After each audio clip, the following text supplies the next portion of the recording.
Welcome to this episode of Let's Be Civil.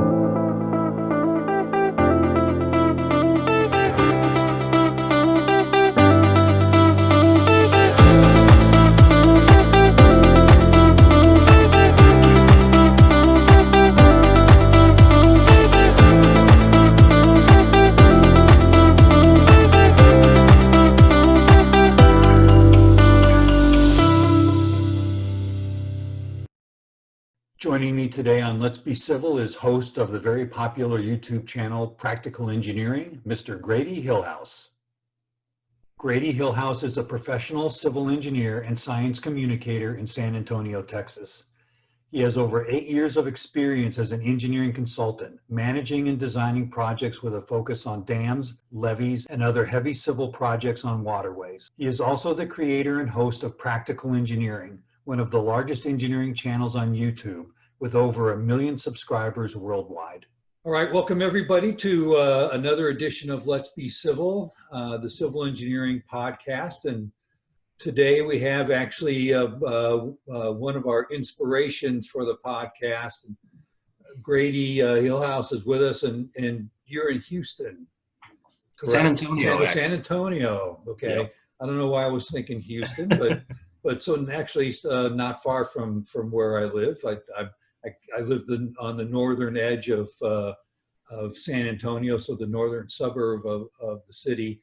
But Grady is a practicing engineer by day and Capes Crusader by night, as he's out and about helping people understand civil engineering from a more technical perspective. So I've already asked him to point his viewers in our direction to help us build some following here. But I want to talk with Grady today about his day-to-day work, what he does for a paycheck, but also the kind of things he's doing on the side. And how many subscribers do you have for your channel? It's over 100. I think it's about 1.5 million now. Is it 1.5 million? Yep. So he's drawn a lot of attention, and it's pretty cool stuff. So why don't we start first by you giving us a little bit of a background. Sure. From sort of a career perspective, and let's take a couple minutes in and talk about what you do day to day, and then spend some time about your channel. So I'm probably one of the few Texas State Bobcats with a civil engineering degree right now. But I didn't get it at Texas State. I did my undergrad at Texas State in geography, actually. Yeah. And did a minor in construction technology, and that's when I really got exposed to the industry. A lot of great professors in that program that really inspired and encouraged me, and that's when I realized that I wanted to be a civil engineer. And so I ended up going to grad school at Texas A&M and getting my degree, getting my master's degree in civil. Yeah.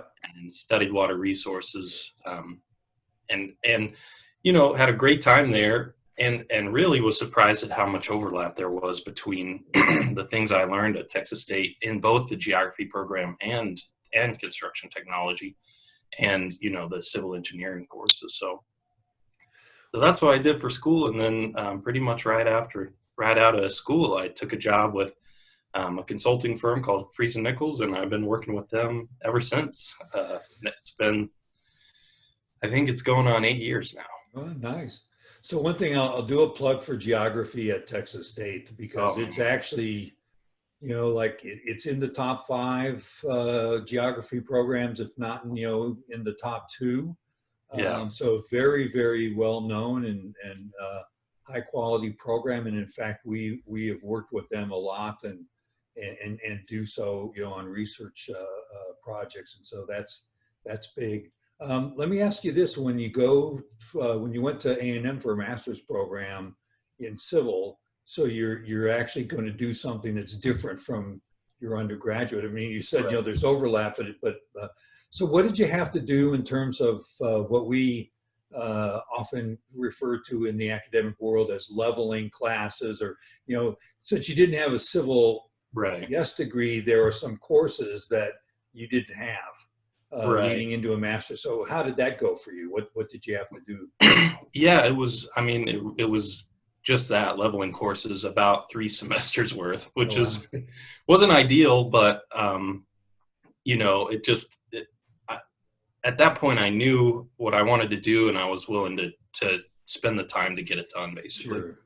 And with the licensing that comes with engineering, taking that fundamentals of engineering exam, you have to have some background in all aspects of engineering, not just civil. And so Right.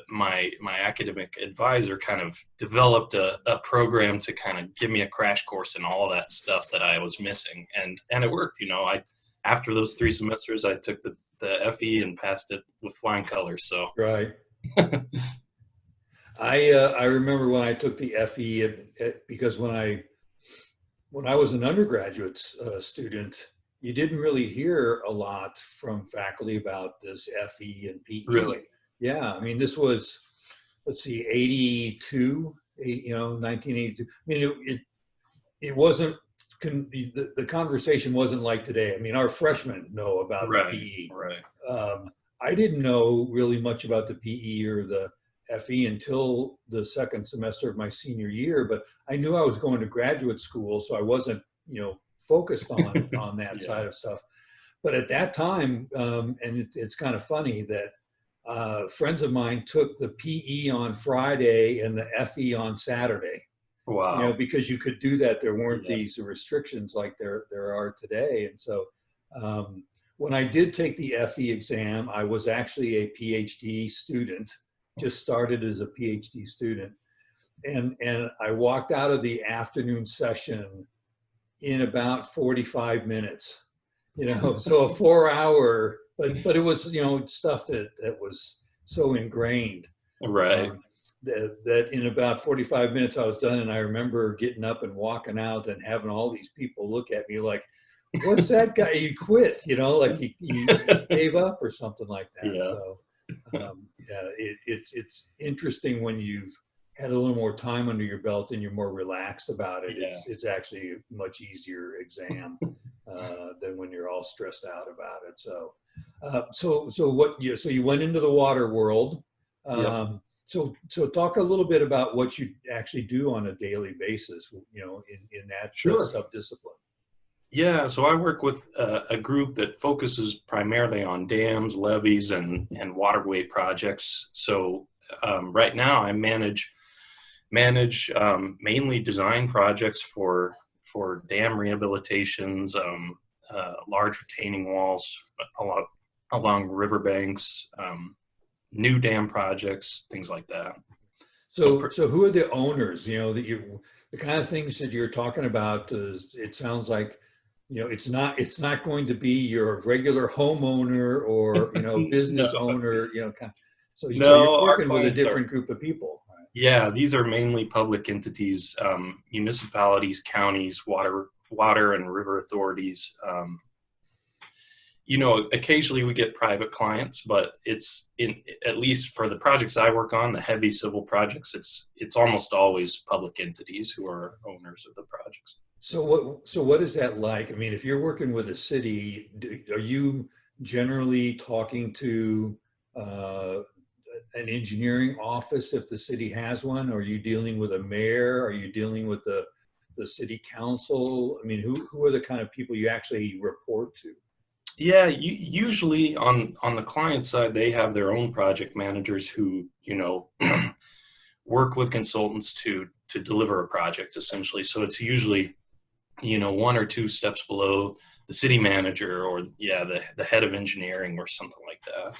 So are they doing, the person that you're working with, are they kind of there as oversight then, sort of quality control from that kind of a perspective? That, I mean, you guys are doing the work, they're just kind of keeping an eye on making sure you're on schedule and on budget and Yeah, sort of thing? I mean, schedule and budget are important, and they do keep us on top of those things. But for the projects we work on, they're fairly complex.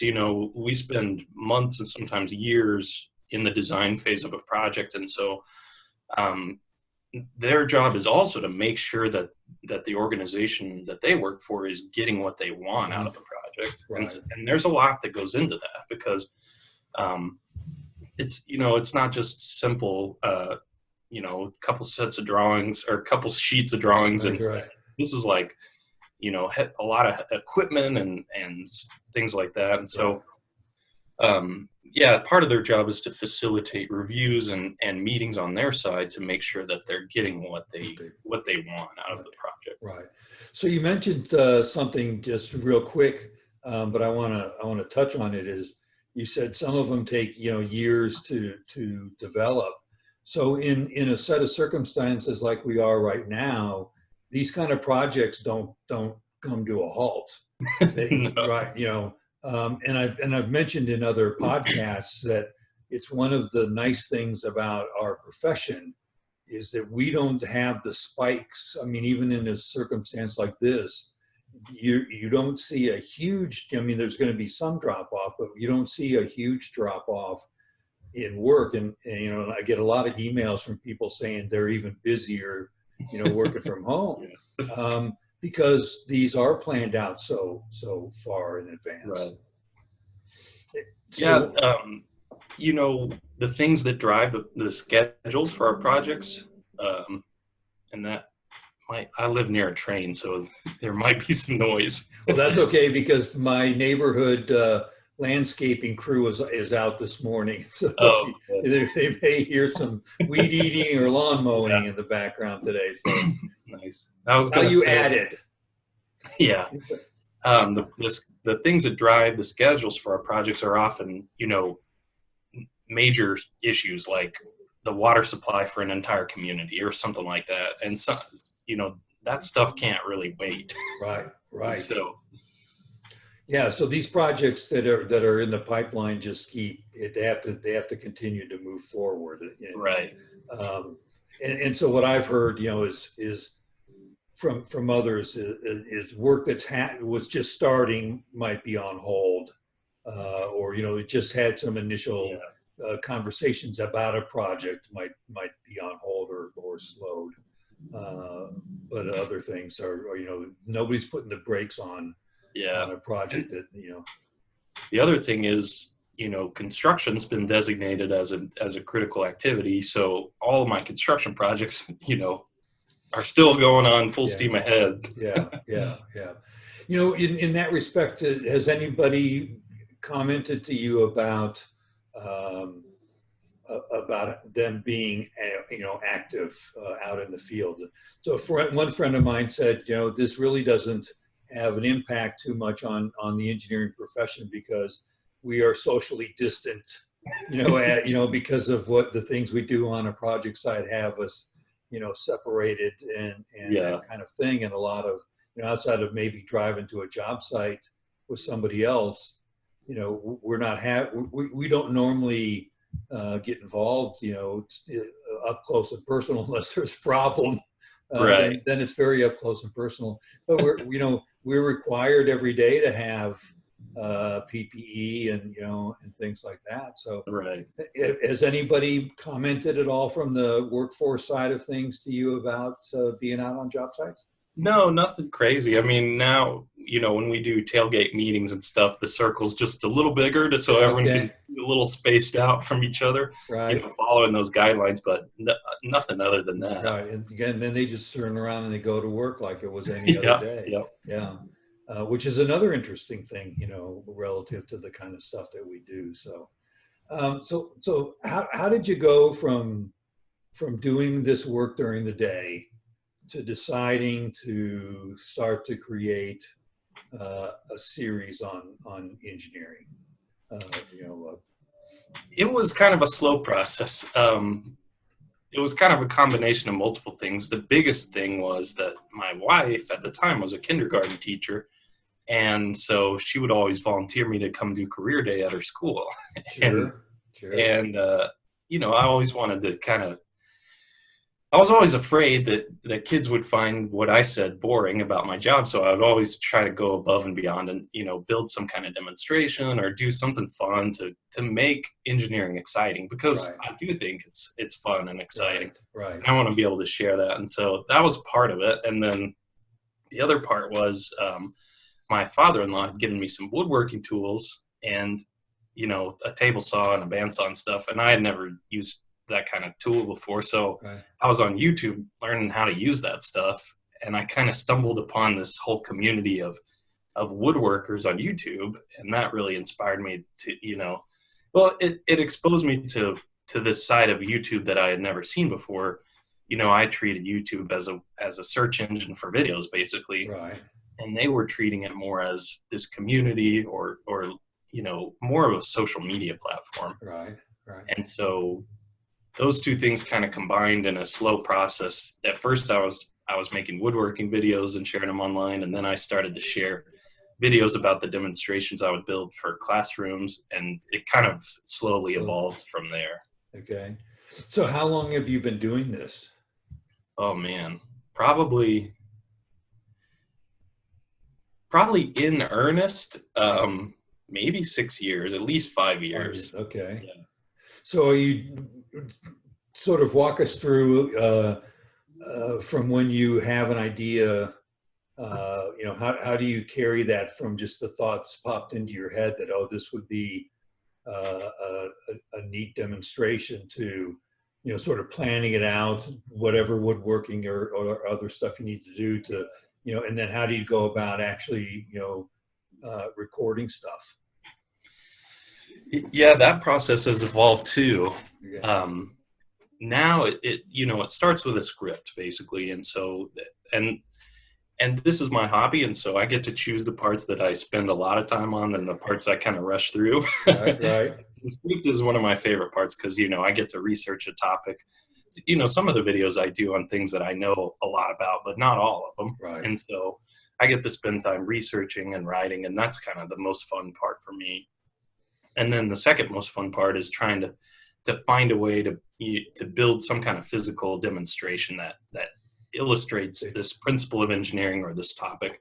And so that's part of it as well. Like, you know, just trying to conceptualize some way of, you know, getting this oftentimes huge civil engineering principle down into a small little package that I can, Right. you know, show it to someone on a video. So those are the two big things. And then, you know, then I shoot the demonstration. I shoot what I call talking headshots. I don't know what, I have no formal training in video Right. production, so Right. Right. some of the terminology is probably not right, but yeah, I record the voiceover and then it goes into the editing basically. Right. So how long does it typically take you to go from an idea through to actually filming something? Yeah. So my answer to this is pretty much all of the free time I have in a given month, because Okay. I release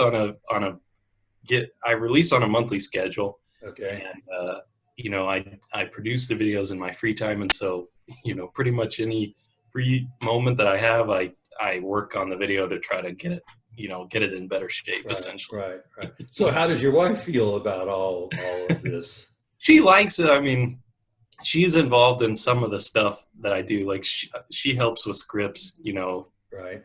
she helps with ideas. In fact, a lot of the most popular videos I've made have been questions she asked me about what I do for a living, Oh, which, okay. you know, Okay. having that outside perspective is really cool. Sure. Yeah. But the joke about every free moment in a given month is not quite true, because But we spend a lot of time together. yeah. Yeah. Yeah. Without thinking. Otherwise, you'd be there by yourself. Exactly. Right.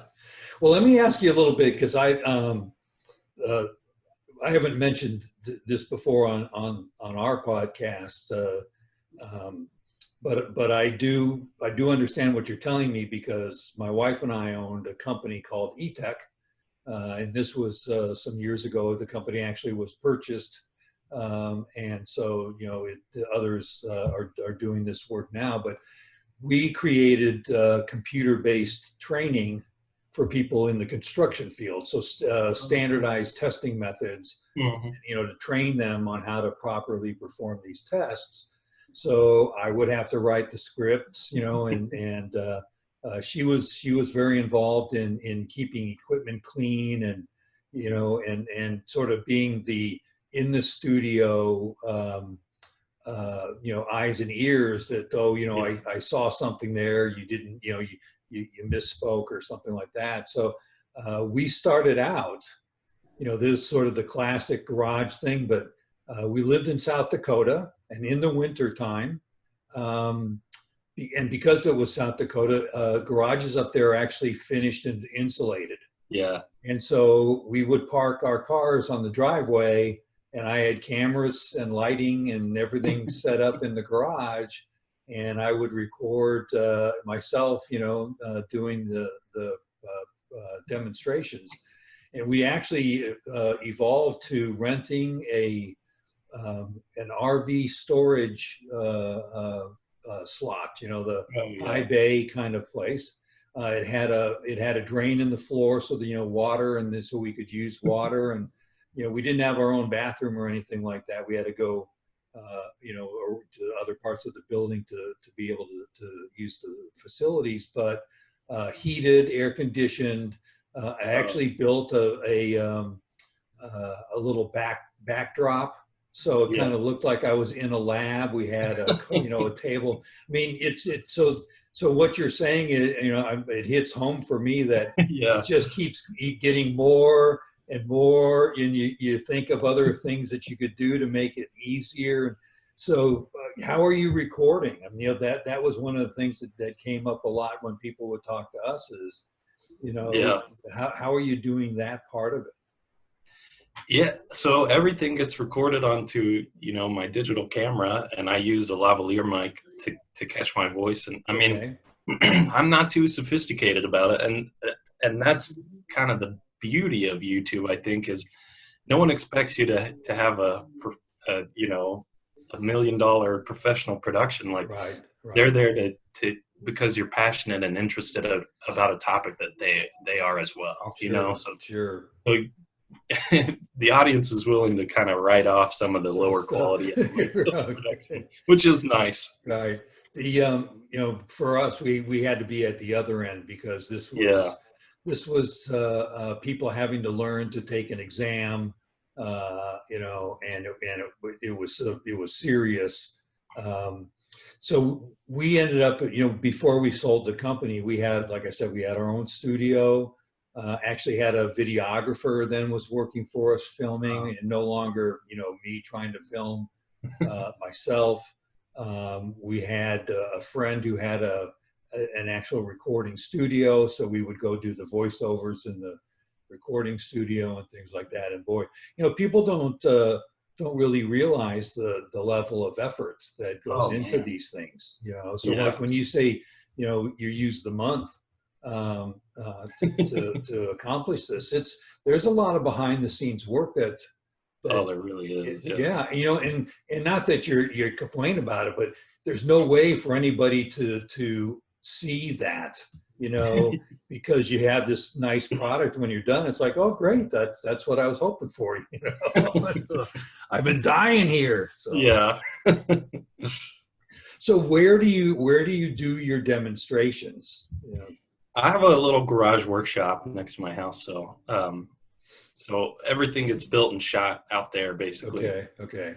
And not that I know that I've snuck a peek at a few things, but do you go outside and do anything that, like, in your yard, or do you have to go to some other location to? Yeah, if it's something that's messy or uses a lot of water, then I just go out in the backyard and shoot it, basically. So let me ask you, for you, what's been your favorite demonstration? Not so you have to detach the YouTube audience. Just for you, in terms of maybe the research or putting the demo together. What's been your favorite one? That's a tough question. I think, a lot of them, I'm building something, I'm not quite sure if it's going to work or not. And a lot of times it takes a lot of finessing and adjusting things to make it work. Right. The one demo, and this is one of those ones that was my wife's idea. She said, I don't understand how a sinkhole works. And it clicked in my mind immediately how I could try to demonstrate that.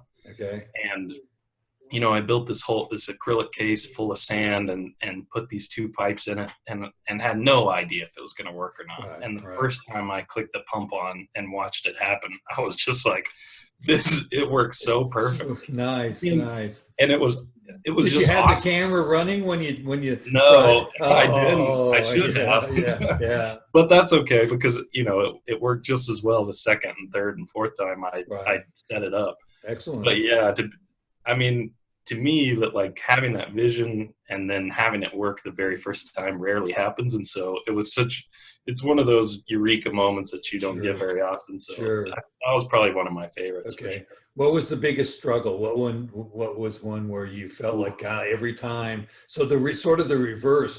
It not only didn't work the first time, but it didn't work the second, third, or fourth. Yeah, that's tough because some of them, it works, but it's just hard. It's hard to film or it's hard to convey over video. Like the video about Waterhammer I did. It's just a long piece of pipe and you're closing a valve real hard. Like Yeah, yeah, it was yeah. really hard to tell that story. And so, I had the idea to connect a digital pressure gauge so you could see that big See the spike in spike, yeah. pressure, and that helped a lot. but I really struggled with how how can I tell this story that really conveys like the magnitude and the severity of what this actually can mean. Right. So it's interesting because I've moved around a lot, and anytime there's been the water hammer issue at a home, it's you're able to hear it because you have a basement, and you can go Yeah. down actually in the basement and be by the pipes and stuff like that. But living in Texas where we don't have basements, you don't have that experience. So Right. so to say water hammer to me, today I'm going to go, what are you talking about? Yeah. But if when I was living in the north and you said water hammer, I'd go, geez, yeah, every day. so Yeah. so I suspect too that for some people they just that's an experience they don't ever even have. Yeah, it's I mean, I try to do video topics on things that maybe you've heard of or you've heard the Yeah, word before, but yeah, you don't really have a concept of what it really means. And right, I right. think that really captures people's interest. Yeah. And things like Waterhammer that can be, an issue in a residential home, but it also can be, an issue on a penstock for a huge hydroelectric facility, Right, or a right. big water supply pipeline or something like that. Sure, yeah, which is So just try to makes you convert those lessons into things that affect the civil industry. right, right. So what has been the top view getter? Ooh. Off the top of my head, I'm really not sure because YouTube has changed so much in terms of discoverability. And honestly, the majority of the views on the videos come from the YouTube system, the algorithm featuring the video on the sidebar or as a recommended video at the end. Right. And so different videos have these weird life cycles where they come back from the dead, and it's really bizarre. And I try not to watch it too closely because it'll just make you crazy. Yeah, yeah, yeah. So some videos do well right away, they get really popular, and then some videos they don't do that well, but then 2 years later All of a something on sudden, the news or someone makes a similar video, and then it gets it gets reborn. right, right. So off the top of my head, I'm really not sure. Okay, okay. What do you go into, and I don't know kind of how you view the cycle of what you do, if it's like on a academic year or calendar year, but let's just say on a calendar year basis. Mm-hmm. Do you start off the year thinking, okay, here's 6 ideas I'm going to do. So I've got sort of six months worth of ideas. And then as the 6 months are going by and you're working on them one by one, you're developing ideas for the other 6, or do you just do this, something comes up and it's, oh, hey, that'll be next month's edition? Yeah, it's different every time. I keep a running list of ideas. I get a So lot you of. don't do the same one twice? Yeah. Well, there's that, but I get a ton of suggestions from people. I think of things throughout the day that oh, that would be a cool demonstration. But I get so many people emailing me saying, I'm really interested in this. Could you do a video on this? And so I try to keep a list of the ones that I like the most. And then, when it comes time to write that next video, a lot of times I'm looking through that list saying, what's inspiring me right now, Now, basically. yeah. But now, just to be a little bit more efficient with my time, usually I will write 4 scripts at the same time so I can shoot the talking headshots all in a row. Because it's just like you said, that part takes a lot of time and effort to set up. And so Yeah. if you're just doing it for one video at a time, it takes a lot. Yeah. So I try to shoot videos in batches. And since I'm doing that, a lot of times I like to write the scripts on a similar theme. And so one time I did a series on concrete. So I think I wrote 4 or 5 videos all about different aspects of concrete. I did the same thing with the power grid. So now I try to follow themes, and that helps me because the videos are short and the topics are complicated. So if you have the opportunity to kind of spread the juiciest bits of information over multiple videos, that's helpful too. Okay. Well, we're right around our 30 minutes here. Why don't you tell everybody what your channel is, Sure. and so they know where to find you, and we can help build the viewership. And yeah, so the channel is called Practical Engineering. Probably the easiest way to find it is just to type that on Google or on YouTube. But I also have a website that sometimes goes into a little more detail on the videos, and also has some other information about me and stuff like that. And the website for that is just practical.engineering. Okay. One last question for you. How does your employer feel about all of this? I mean, do they like the fact that you're doing it? Do they support you? I mean, what's that relationship like? Yeah, it's a little complicated because there definitely are opportunities for conflicts of interest, and so I have to be careful about that. I don't work with sponsors who are in the civil engineering field or anything like that. But there's a lot of confluence of interest too. We're both doing civil engineering. And so in general, my company is really happy about it. They post my videos on social media sometimes. I think they're seeing the value of social media and getting people interested in what we're doing. And so, I get called on to give advice to our publicity folks. Cool. And stuff Very like cool. that. Yeah. So it's a good relationship. There's definitely, some things that we need to be thoughtful about, but in general, it's a really good thing. So there's no end in sight for you right now? You're just gonna keep going? No, I mean, that's the big problem is I love my day job, and I don't have any interest in quitting. So I think the YouTube thing will always remain a hobby, which I'm totally happy with. Right. Well, I've said to people, I'm going to be happy to talk to anybody and everybody that's interested in talking a little bit about what they do and how it relates to civil engineering. So Grady, it's been great having you on. A lot of fun talking to you. Actually, I'll be having some side communications with you here shortly because we've got a senior design class to develop and a couple others, and we want them to actually create some demonstrations. And so cool.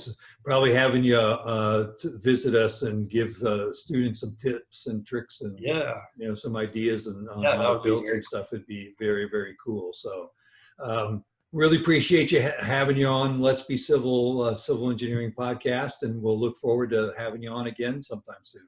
All right. Thank you, sir. Yep. Have a good rest of your day. Thanks. We'll see you. Bye.